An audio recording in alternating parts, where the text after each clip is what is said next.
this little tidbit reared its ugly head, so to speak. And of course, we're looking at the thumbnail here. It's a boy with blue hair, gamer headset, and a gigantic stripe through him. What does it mean? I don't know. This kid's unimportant to the whole story, but what we've now discovered, because YouTube is under attack, because not under attack, it's pushing back, I should say, against the claims that it isn't a place for children. It isn't a place for children. I believe everyone out there agrees with that, but YouTube wants to make sure that they know that you know that they're okay. Anyway, it says here that they will be banning minors from streaming unless accompanied by an adult. Not only do they, cut out comments for minors, which is actually a move I agree with. This one is interesting because I find that, how are they going to know, for one? And two, how are they going to know? But let's find out. It says here that in an effort to protect children on its platform, YouTube has updated its security policies and guidelines to forbid younger minors from streaming unless they have an adult with them.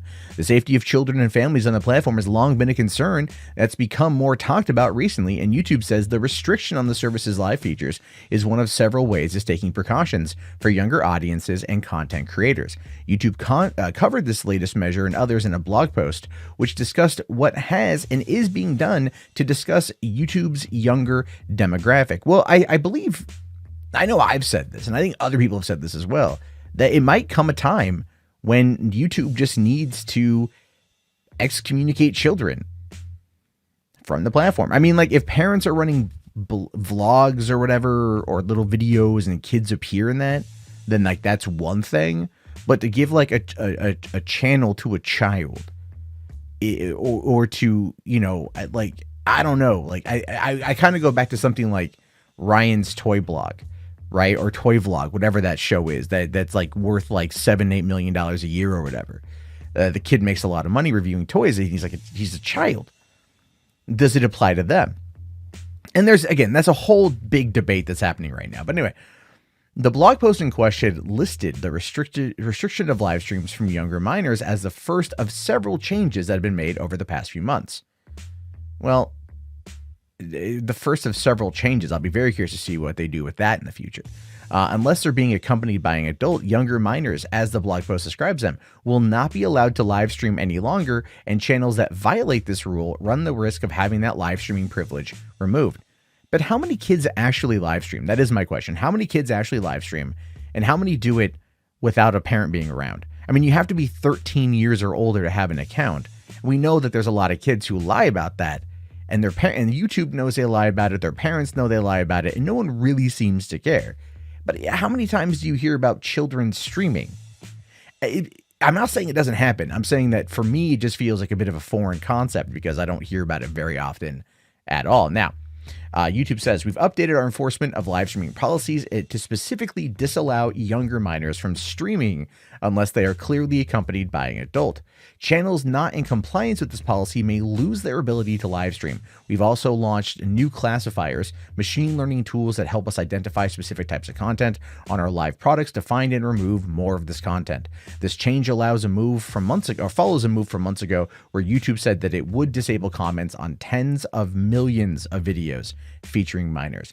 This change was made to reduce the risk of exploitation when it comes to these younger YouTubers, though the post said that YouTube acknowledges a concern that comes with removing the option to comment on a video. And yeah, getting rid of the comment section, I'm fine with. There are people out there that have been upset about this, but at the same time, it's there's really nothing else YouTube can do, except for maybe demanding that the parents actually pay closer attention to what their children do on this platform. But hey, that's asking a little bit too much, isn't it, folks? It's asking a wee bit too much these days. But really, the situation is one that I feel there's really no better way to handle it. When you talk about children on this platform, when you talk about children using YouTube, the question of safety and exploitation comes up. Are they safe? Will they be safe from exploitation? Who's watching them? And the idea, and I think most reasonable, rational people out there would go, well, the parents should be watching them. And that's true. The parents should.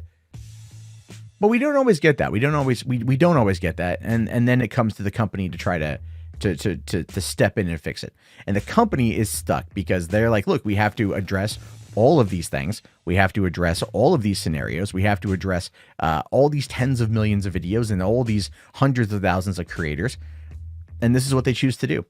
And this is what happens when people ruin it for everybody else. And this is just the start. There's going to be more restrictions coming down the pipeline in a multitude of ways. I think August is going to be like a real interesting period for YouTube because they're going to, and from my understanding, and I could be wrong, but based upon the thing with like the live subscription feed being gone away with, that API being gone away with, and a few other things, when August, like first couple of days of August roll around, we're going to see some massive changes when it comes to YouTube. And there's going to be a lot of people who are going to be really, really upset.